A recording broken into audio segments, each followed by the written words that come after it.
All right, hello, Crucible. I am happy, guys. Are you happy? Yeah! I'm happy because it's summertime. I've been growing my hair out because I'm trying to get that sexy surfer boy hairdo for the summer. But instead, I just have this one strand that falls in the middle, and now I just look like a 1950s version.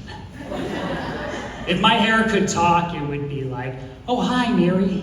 Sure'd be swell if we could share a milkshake." Yeah, this Leave It to Beaver hairdo isn't getting any beaver. My little rascal strand is not gonna get my little rascal touched. It's not gonna happen. All right, man. Aside from the hair, I know, guys, that I look like the strong football type, but I actually do musical theater. And in high school, the cool kids, they called me gay, which made me sad. But now the cool kids are the gay kids, which is great, but I am still wholly uncool. Yeah, I did get cast as the gay guy in a musical, though, which meant out of all of the other guys who were much more qualified, they were like, "You." It felt cool, but it also kind of felt like stolen valor. I didn't earn this. Oh, man. All right, a little bit about me, guys. I work as a manager at a warehouse. I've been there for 2 years, and that's a really long time for me, because I am what they call a job jumper. But being a job jumper keeps me from being a fourth floor window jumper. Yeah, I'm still depressed. But I work on the first floor now, so the worst I could get would be a mild sprain. I had a really hard time finding my first job. So I told my friend I was 16, and I told my friend, and he was like, "Bro, just come work with me." And I was like, "Well, that's good and all, but you're a lifeguard and I can't swim well." And he was like, "Dude, no problem, none of us can." Yeah, I lifeguarded for 8 years, guys. And when we weren't on the beach lifeguarding, they had us work the concession stand. We just plop out of the water covered in seaweed and be like, "You want a burger or a hot dog?" Yeah, we saved a lot of lives that 8 years, but we killed just as many with salmonella. Man. Eventually I went to college, though, and I needed a career.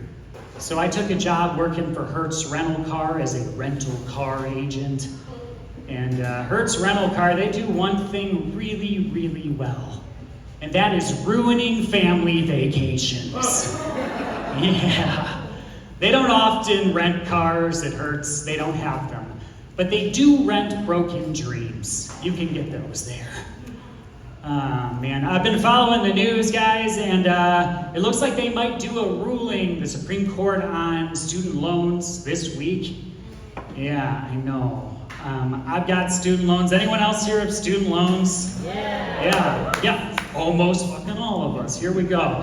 But I got a letter. Not feeling optimistic. I got a letter saying that my loans were sold to a new lender. Wow, other people did too. Okay. I'm kind of hoping that new lender is the mafia, because I don't want to pay them. But if Tony and Giuseppe show up at my house and they kick the door in, they're like, that was them kicking the door in.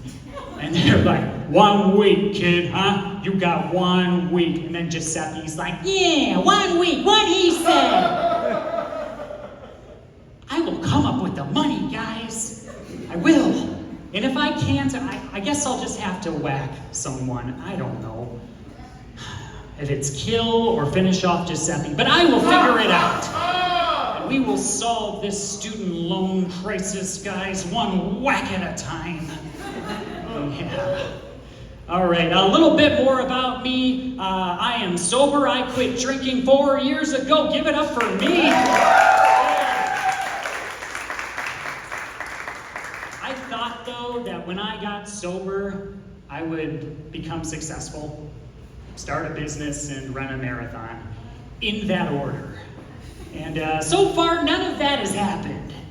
Instead, I basically just turned back to the 13-year-old version of myself again. Yeah. So I skateboard, and turns out I still suck. Another hobby, I cum a lot.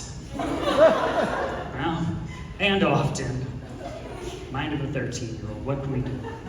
Oh, man. I watch a lot of TV, though, and my wife and I, we just finished the series How to Build a Sex Room on Netflix. Anyone here seen that one? All right, we got some viewers. That show, there's a woman who is a sexpert, right? She is a kink expert, if you will. And she teams up with a very open-minded contractor, and they build people very elaborate rooms, right? I mean, they've got trap doors in the floor leading to sex dungeons.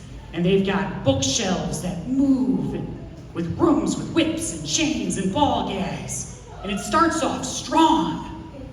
But the cool thing is they're all secret, right? They're secret rooms. But near the end of this series, it seems like they gave up on what was probably the most important part of the sex room, which is the secret part. And they were like, all right, well, here's your sex shed.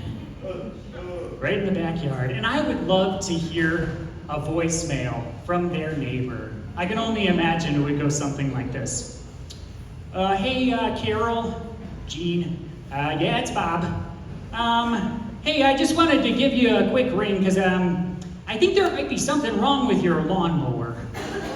You see, now I don't own a Toro, but my lawnmower hasn't been making noises that sound like,